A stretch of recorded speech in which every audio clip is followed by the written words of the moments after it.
I stop the world and dance with you. Stop the world. It seems like TikTok just got fucking banned, even though I don't use it.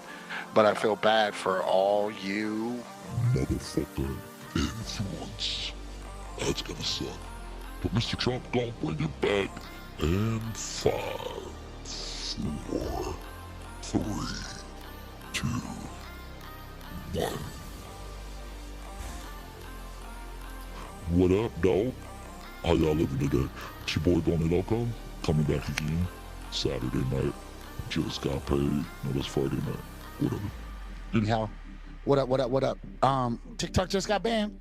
I just came from the gym and I'm like, let me check on my people, see how they doing. But it's gone, which sucks. So we're gonna move on to this pretty cool. Where'd she go? Huh? Oh, word. All right. Let's talk about this boxing lady. She's pretty dope.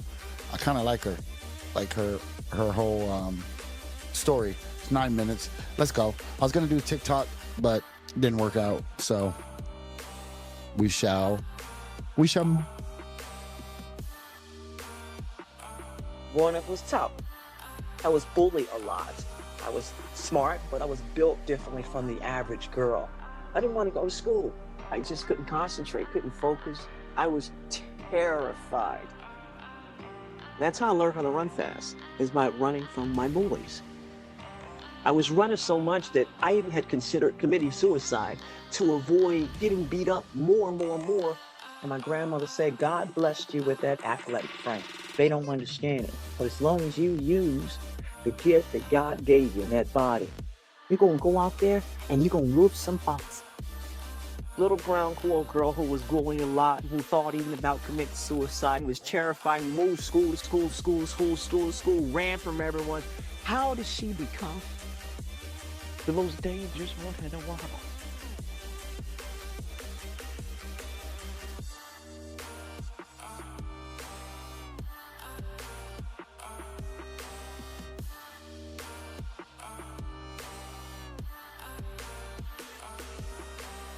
I grew up in Chester, Pennsylvania. It's a suburban area outside of Philadelphia, and didn't even know I was poor until I went to college and went out in the world and realized that Take your time. we were really poor, but we were murdered poor.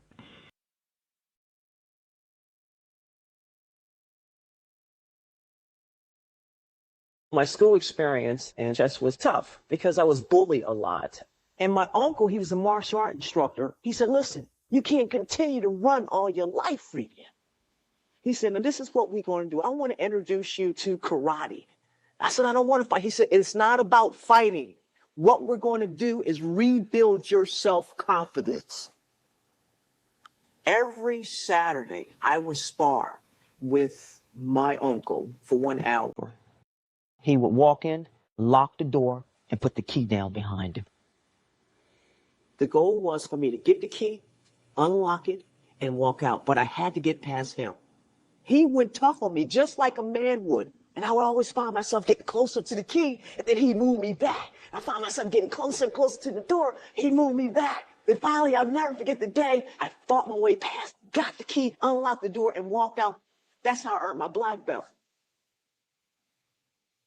Then they started entering me in tournaments, and I started winning them left and right. Getting first place, getting second place. A few times I got disqualified, but I just wanted more and more and more because I found a new love.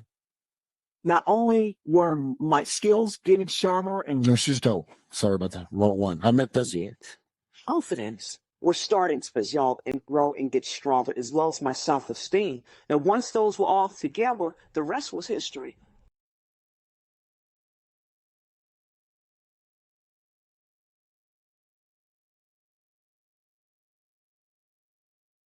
Oh, damn. House.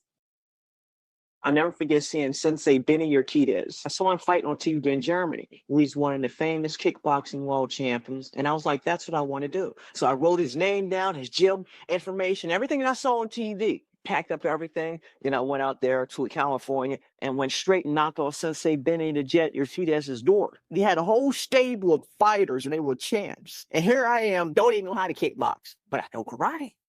I'm in this combat training center, training with some of the best world champions on the planet, and I have the opportunity to be a part of their team. I was on cloud nine. I was like a sponge. I wanted to learn everything. Then they started getting me fights, one by one, getting me fights, and I was winning. And then the next thing I know,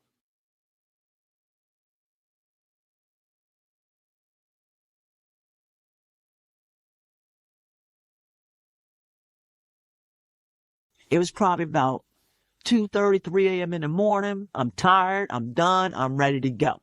And this gentleman was there. So dude was like, look, I'll take you home. So we're driving on down. I tell him, I'll make a right here at Coliseum. Suddenly he makes a left turn. And I'm like, this is not where I live. I live this way. He was like, look here, why don't you just give me a look? Let me just stick it in. I said, no, man, I don't want you sticking it in. And I tried to bust out the door, but I couldn't because there was no knob.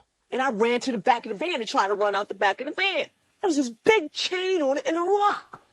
I couldn't get out.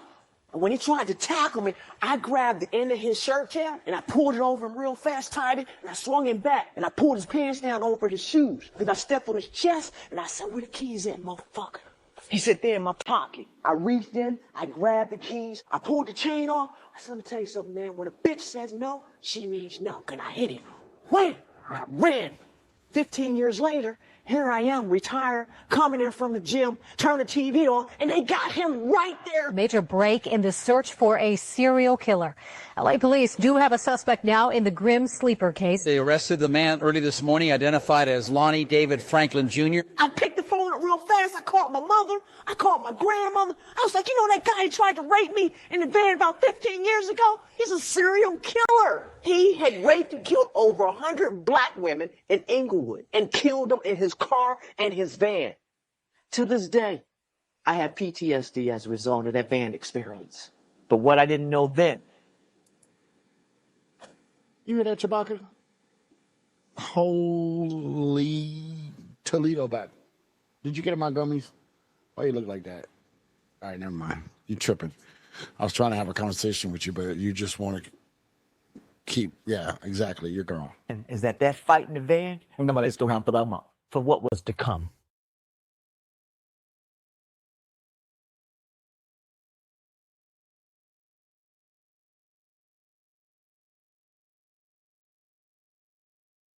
I had no idea the magnitude of the fight.